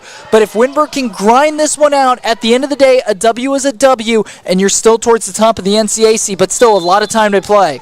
Wittenberg getting ready to inbound to Kelsey Reagan. Kelsey Reagan's quickly going to be fouled by Gina Lombard. And she barely touched her, and they called the foul there. A lot of times now Kelsey Reagan's just got to hit these free throws. Kelsey 3 for 4 now in the year. She needs them both as well. Push this back up to a 7-point game. And she hits the first one. Kelsey's, again, a good shooter. Just had a tough night tonight beyond the arc. But she's really doing the job here at the foul line. This will be a big one. She hits them both. Nothing but net. Wittenberg up 7 again. And again, timeout Oberlin so they can get the ball at the midcourt line. 33.2 seconds left to play. And I'm not comfortable saying this game's over yet. There's still a lot of things that happen, Jackson. Yeah, absolutely. But I think Oberlin, this is a must-score possession. You've got to find a way to score within the next 5 seconds, just like you did on your previous possession. Wittenberg up by 7. You're down by 3 possessions. At most, I think you get 3 possessions back in this game. And so it's not quite over yet. But if Oberlin comes up empty on this possession, I think that could be the cherry on top, especially if they foul immediately and Wittenberg's able to cash in on free throws. Yeah, I agree. This game's not over, but you're right. Oberlin has to score on this. In fact, Oberlin has to score every time they get the ball for the rest of the game, and there's only 33.2 ticks left in our ball game. And if you're Wittenberg right now, you focus all your attention on Camille Zinnick and Allison Jefferson. If you're able to find ways to shut them down. I mean, Zinnick so far in this one, 19 points. Jefferson with 23. The third leading scorer is Polak Ballard with 6. So if you're able to find a way to keep your attention on Jefferson and Zinnick, chances are you're going to walk out of here with a win. Yeah, but what two great players, Allison Jefferson and Camille Zinnick. Inbound to Camille Zinnick, back to Ellie Pollock Ballard, over to Allison Jefferson. She's going to drive, let her go. And now we have an offensive foul called on Camille Zinnick. So that is a huge offensive foul. That's her 4th as well, and not just that, Dave. We were talking about how you have got to come up with points in this situation. Too much time's ticked down. Wittenberg, they're going to get fouled one more time here. If you can knock down both your free throws, I think Wittenberg will be walking out of here victorious. Yeah, you've got to be strong with the ball. And now Wittenberg's calling timeout again so he can get the ball at midcourt. 25.2 seconds left to play. And again, when Wittenberg had that 12-point lead in the first quarter, I didn't envision this, but my hat's off to Stephanie Dunmeyer and her team. They played a great game tonight. Melissa Colby, her team's been playing well. It's going to be a big win for them tonight.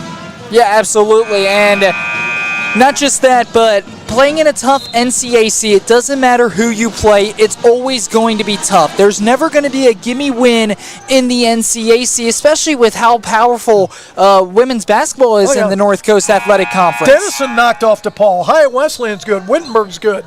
But we know how good DePaul is. Oberlin's got a great ball club.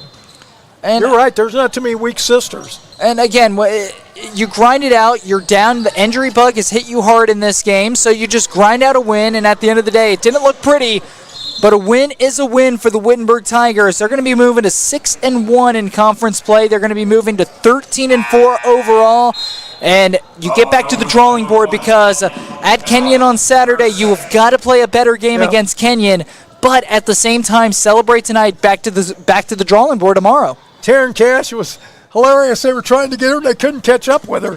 And then the girl barely touched her. And they called the foul again. 70-62, Wittenberg up 8. 18.5 seconds left to play. I think I am comfortable now saying I think this one's over. I'd have to agree with you. Great game by Wittenberg. It always came down to who was going to go on that final run, and that was certainly the Wittenberg Tigers down the stretch in this game. Final score, bad news tonight from Oberlin up north. It was the men dropping a game 77-67. Thanks to lovely Vicki Williams for giving me that update. The women here, 71-62. Wasn't easy, but it was fun, Jackson. Yeah, absolutely. A bit, again, grind out wins. This is a long season. You're not going to have every single win look pretty. And the only win that you may have look pretty is if you win one out of however many games you play. Because Wittenberg, again, a very good Oberlin team. We talked about it. It was going to come down to the wire. Wittenberg was going to have to play a complete game. Although they didn't, come overtime, they were able to extend themselves away from their competition, and they gave it just a little bit more effort than Oberlin did. It's going to be a big win for the Tigers, and it's certainly going to be a game that you're going to watch the film and have a lot of things to adjust on, but at the same time, Wittenberg, they're going to be feeling good tonight after grinding out this victory. By the way, all Wittenberg fans are going to be Oberlin fans come Saturday. They're going to be playing at Ohio Wesleyan. Or I'm sorry, they're going to be at home against Ohio Wesleyan. And that would be, by the way, shot was blocked. Game's over. Your final score, 71-62. Wittenberg with a win in overtime. Let's take a look at the final stats. 71. For Oberlin, they shot 25 of 68, 37%. Wittenberg, 22 of 68, 32%. However, Oberlin, 3 of 18 from beyond the arc, 17%. Wittenberg, 9 of 25, 36. And you got to be happy when you hit 35% of your threes. Yeah, absolutely. And 35% of your threes, and 35% of your threes, just as you said, David, but at the same time, Wittenberg, this is a team that can also shoot better from beyond the arc, but nonetheless, big 9-point victory today for the Tigers. And from the free throw line, Oberlin 9 for 11, 82%. Wittenberg 18 of 22. They had double the number and they hit double the free throws. They're also at 82%.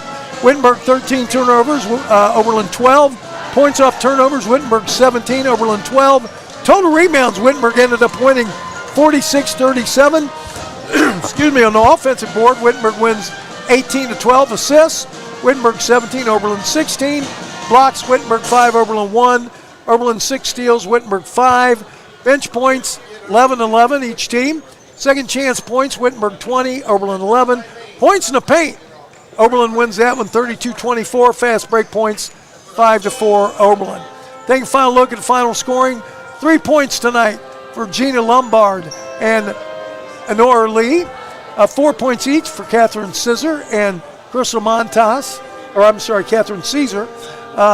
6 points for Ellie Pollock Ballard. 19 points tonight for Camille Zinich. What a great player she is. And how about Allison Jefferson, another great player, 23 points. Yeah. Go ahead. Big games for both Jefferson and Zinich on the offensive side for Oberlin, but what costed Oberlin was down the stretch. You had Jefferson in foul trouble, you have Zinich in foul trouble, and ultimately Wittenberg was able to close in and rally their defense around those two players. There was no third scorer for Oberlin in this one. It's got to be a focal point moving forward. Hey, by the way, rebounding for Oberlin, Camille Zinich led the way with 9, and Allison Jefferson and the little guard, Gina Lombard, each had 7. Now for Wittenberg, Jade Simpson got 2 points, but you know what? She got 10, count them, 10 big boards tonight for Jade Simpson. Maddie Barnett got 3 points, had an assist and a rebound. McKenna Baker with a big three-pointer in the first half. Carly Moore with 5 points and 6 boards. Kelsey Reagan ended up with 6 points. She didn't have any points going into the fourth quarter. Hit a big 3 and then got some big free throws in overtime. 3 in double figures tonight for Wittenberg. Taryn Cash, 15 points, 8 assists, 2 rebounds, 7 for 8 from the foul line. How about Evie Wolshire? Did she come up big without Ryan Burton? 18 points, 14 rebounds, 6 for 9 from beyond the arc. And Jasmine Gainsburns, what a great game for Jasmine. 19 points, 5 for 6 from the foul line, 7 rebounds, 2 assists. So Jackson, great game tonight for the Lady Tigers. Now, once again, for you Oberlin fans, ladies will be back in action at home on Saturday. They host Ohio Wesleyan at 2 o'clock. Wittenberg will be on the road at Kenyon Saturday at 1. Jackson, thanks so much. Great game tonight. Always fun to do the games with you. You've been listening to the Wittenberg Sports Network, powered by TKDS Sports. Kevin Fowler and Henry, they do a great job. So for Jackson Lightcap, this is Dave Williams reminding you one last time our final score tonight in overtime, Wittenberg 71, Oberlin 62. Good night, everybody.